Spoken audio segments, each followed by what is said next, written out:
Hello friends, आज हम बात करने वाले हैं कंप्यूटर टोमोग्राफी सीटी स्कैन के प्रिंसिपल पे। सीटी स्कैन का प्रिंसिपल जो है वो क्या कहता है, आज देख लेते हैं। सीटी स्कैन का प्रिंसिपल कहता है the basic principle of CT scan is that the internal structure of an object can be reconstructed from multiple projection. मतलब कि आपके पास में अगर कोई ऑब्जेक्ट है, क्या है, आपके कोई पास में कोई ऑब्जेक्ट है तो उस ऑब्जेक्ट को आप मल्टीपल प्रोजेक्शन में, किसमें, मल्टीपल प्रोजेक्शन में क्या कर सकते हो, रिकंस्ट्रक्ट कर सकते हो। क्या कर सकते हो, रिकंस्ट्रक्ट कर सकते हो। मान लीजिए कि आपके पास में कोई ऑब्जेक्ट है, ठीक है।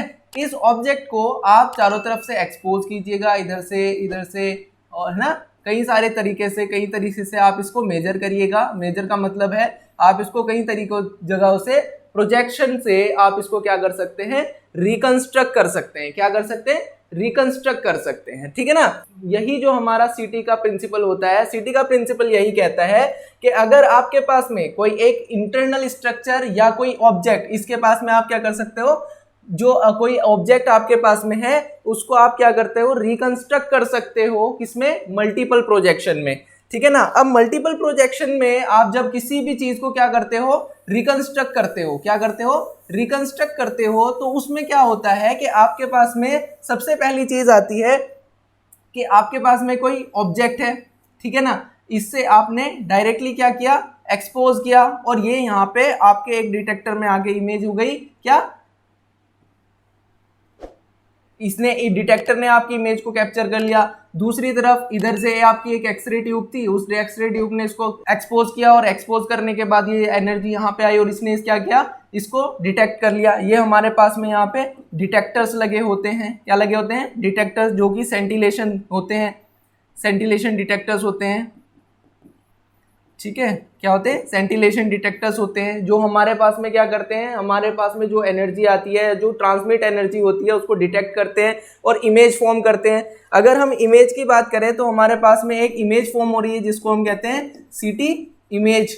क्या हो रही है, सीटी इमेज। अगर सीटी इमेज हम फॉर्म कर रहे हैं तो सबसे पहले हम यहाँ पे एक चीज देख लेते हैं, और वो हमारे पास में क्या है। देखिए हमारे पास में क्या हो रहा है कि यहाँ से मान लीजिए कि किसी एक जगह से, किसी एक पर्टिकुलर एक्सरे ट्यूब से हमारे पास में क्या आ रही है, रेडिएशन आ रही है। क्या आ रही है, रेडिएशन आ रही है। वो रेडिएशन हमारे डिटेक्टर्स क्या कर रहे हैं, जो कि आर्च फॉर्म में लगे हुए हैं, वो उसको क्या कर रहे हैं, एब्जॉर्ब कर रहे हैं। क्या कर रहे हैं, एब्जॉर्ब कर रहे हैं, डिटेक्ट कर रहे हैं, और डिटेक्ट करके हमारे पास में हमें क्या दे रहे हैं, इमेज दे रहे हैं। ये हमारे हो गए डिटेक्टर्स, ठीक है, जो डिटेक्टर्स हमारे लगे हुए हैं आर्क फॉर्म में, ठीक है। और ये हमारे पास में क्या कर रहे हैं, ये एक्सरे ट्यूब है, एक्सरे ट्यूब से बीम आई और ये हमारी एक्सरे बीम है।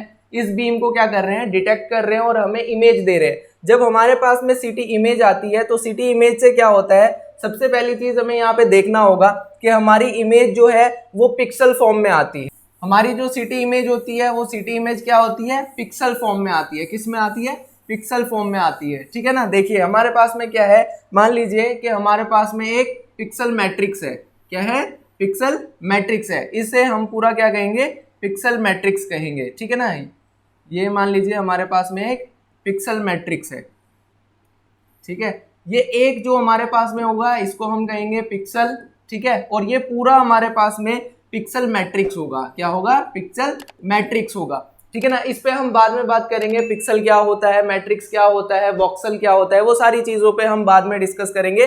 तो इस पिक्सल फॉर्म में मतलब एक पिक्सल इज इक्वल टू हमारा, मतलब एक पिक्सल की जो इमेज फॉर्म होती है एक टिश्यू के बराबर की होती है। कैसी होती है, एक टिश्यू के बराबर की फॉर्म, एक पिक्सल की इमेज हमारी होती है, ठीक है ना। वो इमेज हमारे पास में आई। अब ये क्या होता है, जो पिक्सल हमारा होता है ये लीनियर अटेन्युएशन कोफिशिएंट होता है। क्या होता है, लीनियर अटेन्युएशन कोफिशिएंट होता है। मतलब के कहने का मतलब सीधा सीधा ये है कि हमारे पास में हमारा जो रिडक्शन ऑफ रेडिएशन हुआ है या रिडक्शन ऑफ एनर्जी हुआ है, ये अटेनुएट हुआ है अकॉर्डिंग टू, मतलब के जैसे कि हमारे पास में अगर हम बात करें अटेनुएट कैसे हुआ है, तो अटेनुएशन कैसे होता है, अटेनुएशन होता है जो हमारे पास में मटेरियल है, उस मटेरियल की कितनी डेंसिटी है, क्या है, उसकी कितनी डेंसिटी है, ठीक है ना, उसका कंपोजिशन कैसा है, किसका, जो मटेरियल हमारे पास में उसका कंपोजिशन कैसा है, और हमारे जो फोटोन है, फोटोन की एनर्जी कितनी है, फोटोन की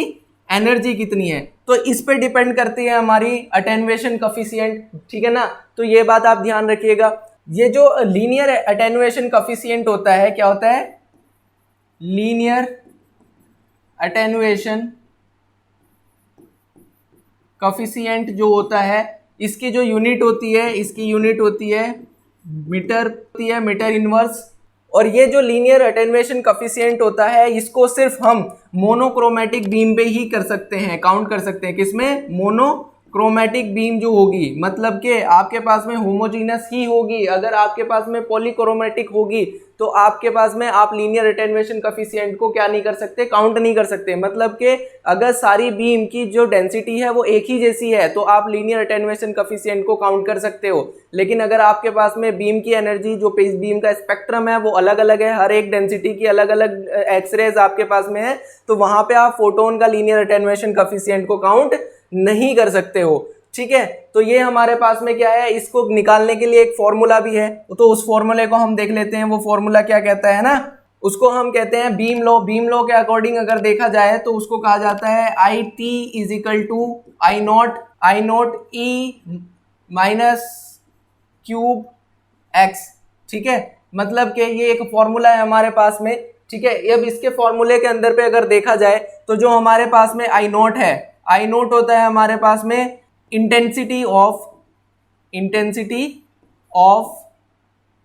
फोटोन एनर्जी, ठीक है। उसके बाद में जो IT होता है, IT होता है हमारे पास में ट्रांसमिटेड फोटोन एनर्जी, ठीक है। उसके बाद में जो हमारे पास में X होता है, X होता है हमारे पास में थिकनेस ऑफ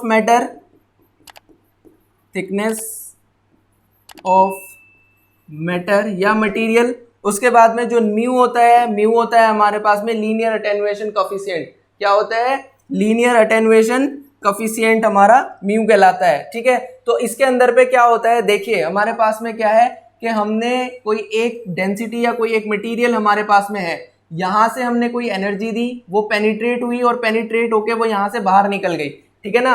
तो अब क्या होगा कि ये जो एनर्जी होगी ये होगी हमारी I naught energy, which is a complete energy. उसके बाद में ये ट्रांसमिट हुई, ट्रेवल हुई, उसके बाद में इसके अंदर से कुछ रिडक्शन भी हुआ होगा, तो ये हो गई हमारी IT एनर्जी, ठीक है। और ये जो हमारी डेंसिटी है, ये पूरी डेंसिटी दैट इज हमारे पास में क्या होगी, X, क्या होगी, X होगी, ठीक है ना। और इसके अंदर पे जो हमने काउंट किया है, क्या किया गया, काउंट किया है, विच जो हमने अकॉर्डिंग टू पिक्सल मैट्रिक्स हमने काउंट किया है, which is a linear attenuation coefficient energy.